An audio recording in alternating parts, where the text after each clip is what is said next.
यकीनन नीचे एक मुकम्मल वीडियो स्क्रिप्ट दिया गया है जो बर्ज असद यानी लियू के लोगों की सलाहियतों और खुसूसियात को दिलचस्प, जज्बाती और मालूमाती अंदाज में बयान करता है। इसे आप वॉइस ओवर या वीडियो प्रेजेंटेशन के तौर पर इस्तेमाल कर सकते हैं। बर्ज असद यानी लियू ज़ोडियाक का बादशाह 23 जुलाई से 22 अगस्त के दरमियान पैदा होने वाले लोग जब दुनिया में कदम रखते हैं तो लगता है जैसे सूरज खुद मुस्कुरा रहा हो। क्यों? क्योंकि बर्ज असद का हाकिम सियारा सूरज है, रोशनी, तवानाई और क़यादत का निशान। तो आइए जानते हैं बर्ज असद के लोगों की 5 बड़ी सलाहियतें और खास बातें। पुरकशिश और बावकार शख्सियत, जहां भी जाते हैं लोग उनकी तरफ मुतवज्जा हो जाते हैं। उनकी मौजूदगी कमरे में रोशनी भर देती है।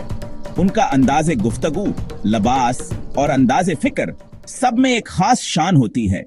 वफादार और दिल से मोहब्बत करने वाले, दोस्ती हो या मोहब्बत, लियू दिल से निभाते हैं। एक बार किसी को दिल से अपना मान लें तो आखिरी सांस तक इसका साथ देते हैं। ये अपने प्यारों के लिए कुछ भी कर गुजरने को तैयार होते हैं।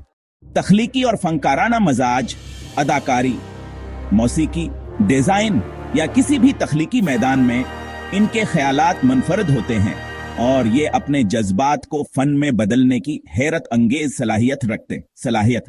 बाहमत और हौसलामंद, चाहे हालात जैसे भी हों, लियू कभी हार नहीं मानते।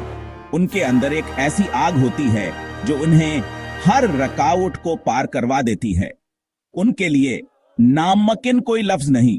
लेकिन याद रखें, बर्ज असद वाले थोड़ी तारीफ के भूखे भी होते हैं। उन्हें सराहा जाए तो वो और बेहतर करते हैं, लेकिन नजरअंदाज किया जाए तो अंदर ही अंदर मायूस होने लगते हैं। अगर आपकी जिंदगी में कोई लियू है तो जान लें आप खुशकिस्मत हैं, क्योंकि वो ना सिर्फ आपका साथ देंगे बल्कि आपकी जिंदगी को रोशन भी कर देंगे। बर्ज असद, रोशनी, क़यादत, वफा और वकार का दूसरा नाम। मूसीकी आहिस्ता खत्म।